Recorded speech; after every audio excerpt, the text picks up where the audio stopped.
கிட்டத்தட்ட 1 மாதத்துக்கு மேலே இருக்கும் சந்தைக்கு போய். இன்றைக்கும் அப்படி தான் நினச்சிட்டு இருந்தேன். இன்றைக்கும் சந்தை இருக்கா, ஆனால் வந்து அவங்க வர்றதுக்கு 8 மணி ஆகும். அதுக்கு மேலே எங்கே சந்தைக்கு போகிறதுன்னு சொல்லிட்டு கொஞ்சம் அசால்ட்டாக தான் இருந்தேன். 2, 3 வாரத்துக்கு மேலே இருக்கும் சந்தைக்கு போய்ங்கிறதுனால காய்கள்லாம் ஒன்றுமே இல்லை. இருந்தாலும் சரி அவங்க 8 மணிக்கு வருவாங்க, அதுக்கப்புறம் போக முடியாதுன்னு சொல்லிட்டு விட்டுட்டேன்.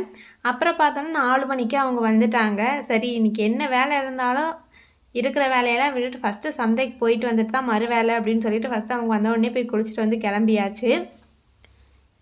மரத்தில் நிறைய நெல்லிக்காய் இருந்தது. ஆனால் இன்னைக்கு கொஞ்சம் சின்னதாக தான் இருக்குது. ஒரு 10 நாள் போச்சுன்னா நல்லா பெரிய நெல்லிக்காவாக இருக்கும். ஊறுகாய் போடுறதுக்கு சரியாக இருக்கும். அது வரைக்கும் உதிராமல் இருந்தால் சரி. ஆனால் இப்போ வரைக்கும் காயெல்லாம் எதுவும் உதிரல, இலைக தான் நிறையா உதிருது.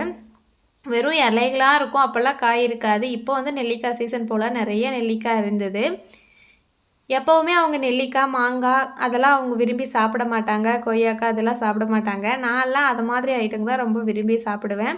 இன்றைக்கி நானும் எங்கள் தம்பியும் 2 பேரும் சாப்பிட்டுட்டு இருந்தோம். நெல்லிக்காய் பறித்து சாப்பிட்ருந்தோம். அவங்களுக்கு ஒரு சின்ன கிரேவிங்ஸ் வந்துருச்சு. சரி ஒன்று கொடுங்க நானும் சாப்பிட்டு பார்க்குறேன்னு சொல்லிட்டு சாப்பிட்டுட்டு இருந்தாங்க. அவங்களுக்கு அவ்வளோவா பிடிக்கல.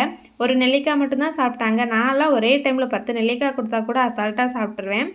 உப்பு மிளகாப்பொடி எதுவுமே இல்லாமல் சாப்பிட்ருவேன். அந்தளவுக்கு எனக்கு நெல்லிக்காய்னா ரொம்ப பிடிக்கும். நெல்லிக்காய், மாங்காய் அது மாதிரி ஐட்டம்லாம் குழம்பா இருந்தாலும் சரி எதுவும் இருந்தாலும் லைட்டாக கொஞ்சம் புளிப்பாக இருந்தால் தான் பிடிக்கும். தயிரே வந்து லேசாக புளிப்பு இல்லைன்னா நான் சாப்பிடவே மாட்டேன். கொஞ்சம் ஹெவியாக புளிப்பாக இருந்தால் தான் சாப்பிடுவேன். அந்தளவுக்கு வந்து எனக்கு அந்த புளிப்பு டேஸ்ட்டுங்கிறது கொஞ்சம் ரொம்பவே பிடிக்கும். ஆனால் அவங்களுக்கு வந்து சுத்தமாக பிடிக்காது. மாவு கொஞ்சம் லைட்டாக அதிகமாக புளிச்சிட்டா கூட அவங்களுக்கு பிடிக்காது, நல்லா இல்லைன்னு சொல்லுவாங்க. ஆனால் எனக்கு வந்து நல்லா பிடிச்சிருந்தா தான் அதில் வெங்காயம், மிளகாலாம் கட் பண்ணி போட்டு சாப்பிட்றதுக்கு ரொம்ப பிடிக்கும்னு சொல்லிட்டு லைட்டாக எனக்கு மட்டும் கொஞ்சம் மாவு எடுத்து வெளியவே வச்சுருவேன். நல்லா புளிக்கிற மாதிரி வெளியவே வச்சுருவேன். ஒரு வழியாக ஒரு மாதத்துக்கு அப்புறம் இன்றைக்கி சந்தைக்கு போயிட்டு வந்தாச்சு. சந்தையிலையும் கொஞ்சம் நிறையா காய்கறி இருந்த மாதிரி இருந்தது. விலையும் கொஞ்சம் கம்மியாக இருந்த மாதிரி தான் இருந்தது.